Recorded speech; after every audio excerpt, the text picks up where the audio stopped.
There's been a huge political furore over electoral bonds. The lion's share of the electoral bonds that Supreme Court struck down as unconstitutional, of course, has gone to the BJP. But what about the opposition? They claim issue isn't the quantum alone, but kickbacks and quid pro quo. We'll take you through all of this and the top beneficiaries in a short while. However, amid the backlash of the opposition, there are also demands from the opposition to declare their donors if they are demanding accountability from BJP. Well, we'll ask this question to Abhishek Singhvi, who will join us shortly. Now back to the electoral bond data. State Bank of India's trouble with Election Commission isn't over yet. Why so? Two sets of data have been uploaded by the poll body. One file contains a data-wise list of bond purchases by companies, and the other file contains a data-wise list of deposits by political parties that encashed the bonds. But the data, which is online now, is without bond numbers and without the bond numbers or what is being also spoken as the matching code.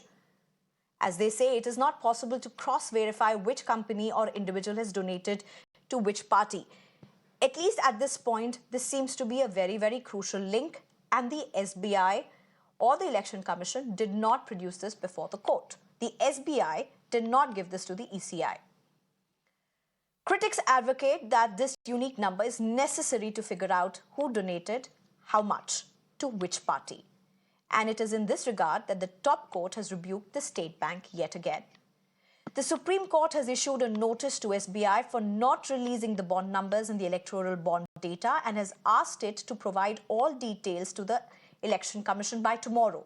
It has also sought a response on the lapses on March 18th, when the court will take up the matter once again.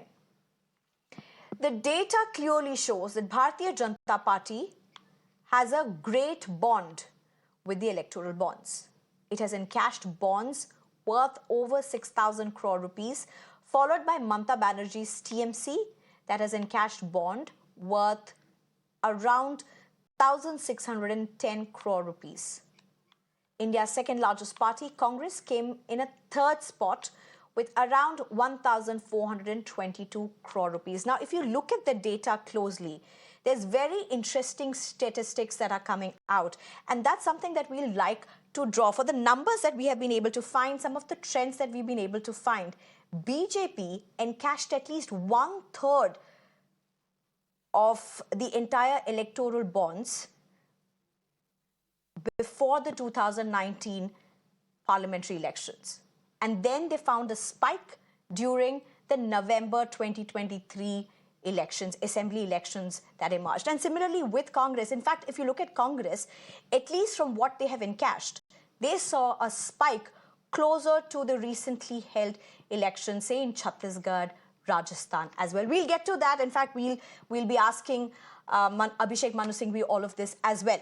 Now, the veil on the bond data has been lifted, and to our surprise, most of its biggest beneficiaries are regional parties. KCR's Bharatiya Rashtriya Samiti tally of encashment stood at around 1,214 crore. Odisha's Biju Janata Dal got 776 crore rupees. DMK encashed bonds worth 639 rupees crores. Jagan Mohan's YSRCP got 337 crores. What really is the issue? Is it the highest numbers that have been able to be encashed, or is the issue deeper than that? Are there more concerns that are emerging? That's also something that we'll be looking at during the discussion that will unfold. Let's also talk about the donors. The list is dominated by infrastructure, construction, mining, gaming, and pharma companies. The biggest donor, according to the list, is Future Gaming and Hotel Services PR.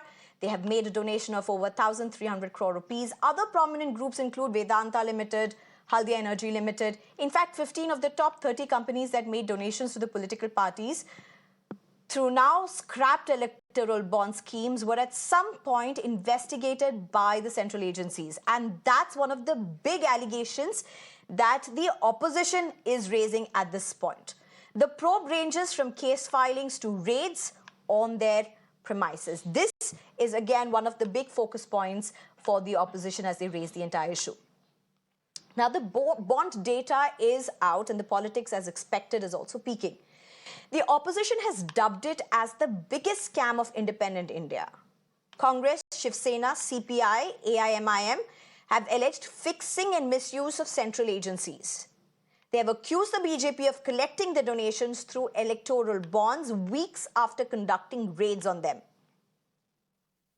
The Congress party is demanding an SIT probe in the matter. Its chief, Mallikarjun Kharge, has demanded that BJP's bank accounts must be frozen till the completion of the SIT probe. Meanwhile, the BJP has refuted all of these charges. Union Minister Nitin Gadkari, while speaking with Times Networks Group, Navika Kumar, has said that everything has been done within the government's framework and that BJP is not trying to hide anything. Our 300 crores, they freezed. How can we go for election?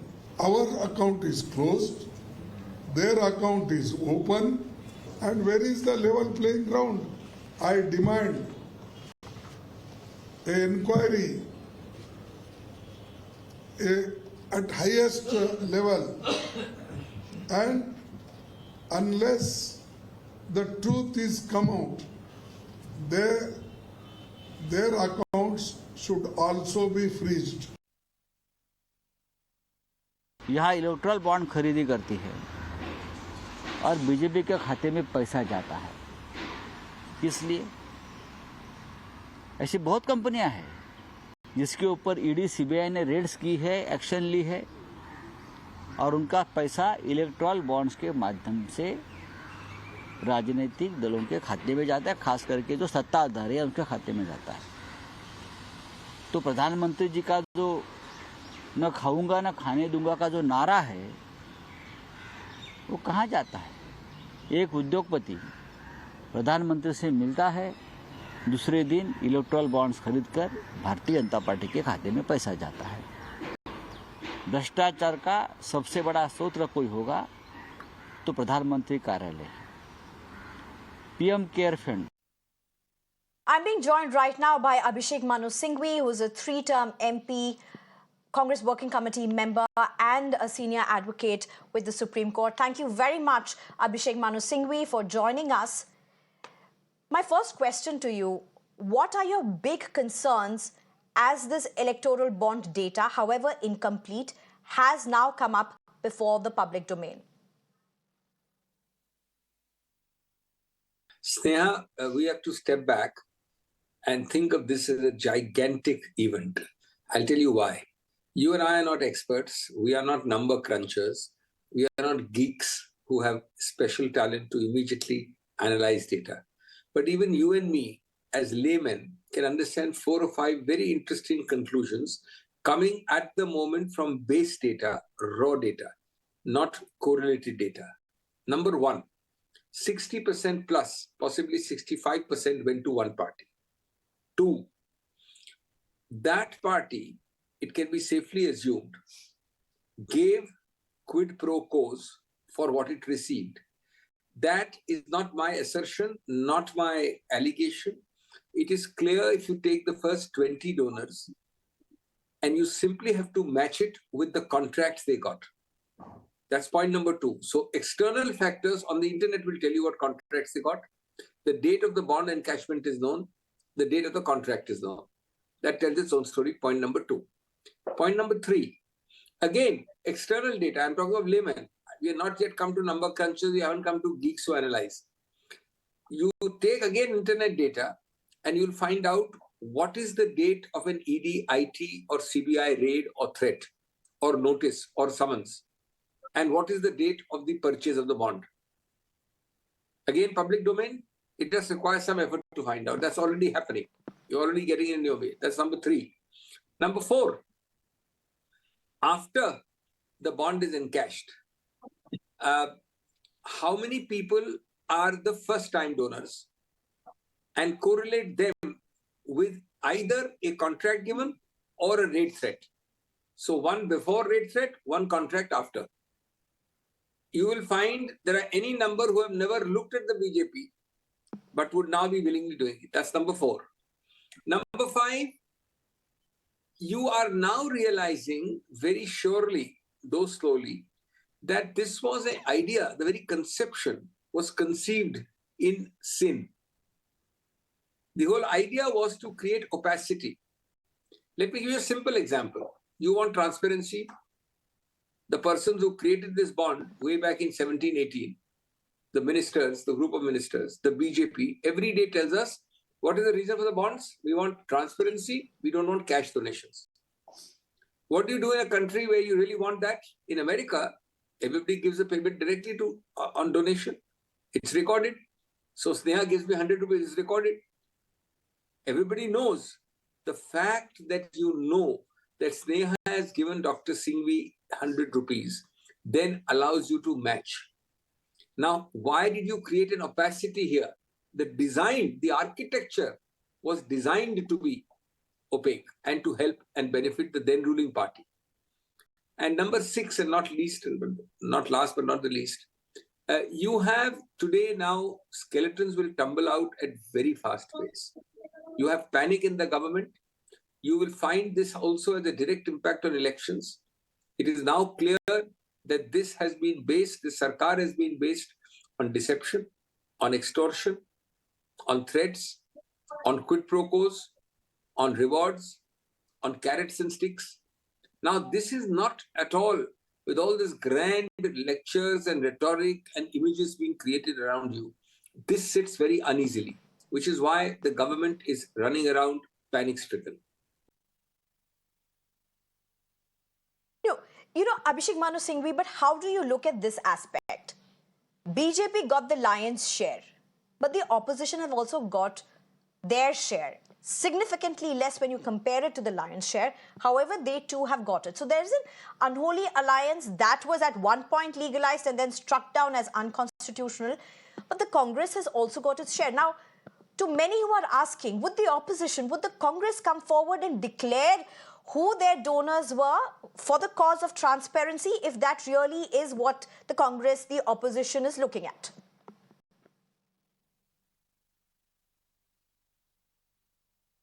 I have no instructions to answer that question. I have not talked to my party. The party has taken no decision. But let me tell you in simple, straight terms on your channel, without asking my party, if you ask the same question of BJP and get a declaration tomorrow, within 5 hours of that, we will declare. I am now making a declaration on behalf of my party without asking. And I am also making a declaration on behalf of every component of the India Alliance. 10 hours to 5 hours after the BJP declares this, you will have all the names. We're all ready. Let's call each other's bluff. I can guarantee you that there will be nothing forthcoming there. And not a single spokesperson of the BJP has the authority to say what I'm saying on respect to his party. That's your answer. That's the proof of the pudding in the eating. Let's all declare, give a deadline, and let's play out this game and see the truth. Because it is not about the largest donations received by BJP. That's only one small part of it. It's about the power you have, Sneha, being the ruling party, to dole out favors. It's pure corruption. It's actually, with great respect, institutionalized corruption. This is known as official corruption, institutionalized corruption, organized corruption. It's completely transparently corrupt. The virtue is that it is part of the system. I give you money, you don't know my name and numbers, you give me a quid pro quo, everything is hunky-dory. And let me add one last thing.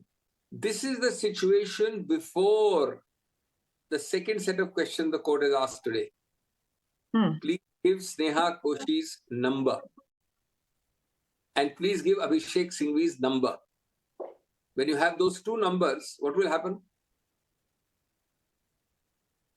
All this we are speaking without the numbers is so bad.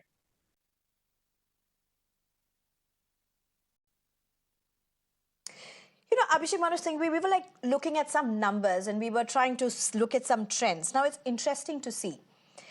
BJP, according to the, some things that I've been able to find out, BJP got 1/3 of whatever it encashed as a whole from the electoral bonds. At least 1/3 of it was before the Lok Sabha elections of 2019.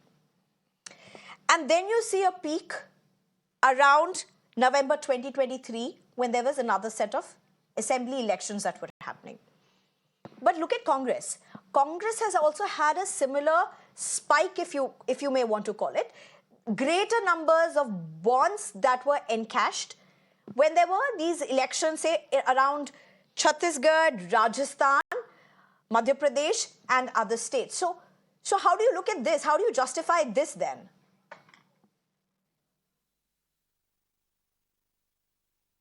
The spike is not the issue, Sneha. There will be a spike. Obviously, you need money for elections. The real point is that, and I fault squarely the Supreme Court, not the current Supreme Court, which has redeemed itself by taking up a matter long languishing, but a former set of judges headed by a Chief Justice who unfortunately has joined the Rajya Sabha subsequently. This matter was there in 2019, live to be decided. It was brushed aside by saying we'll decide it shortly. It was never decided. Had it been decided in 2019 when the hearing that started and a date was about to be fixed, you wouldn't have the benefit of 5 years run. Actually, you had the full benefit of 5 years. Nobody is asking you to disgorge the monies. Actually, correctly and justice-wise speaking, you should be disgorging the money. But forget that. In 2019, had the matter been taken up when it deserved, and I must give kudos to the current Chief Justice, he's taken it up and dealt with it. But why was it not done in 2019? Let's call a spade a spade. And then you have this unfortunate mix-up of law and politics later on, after demitting office.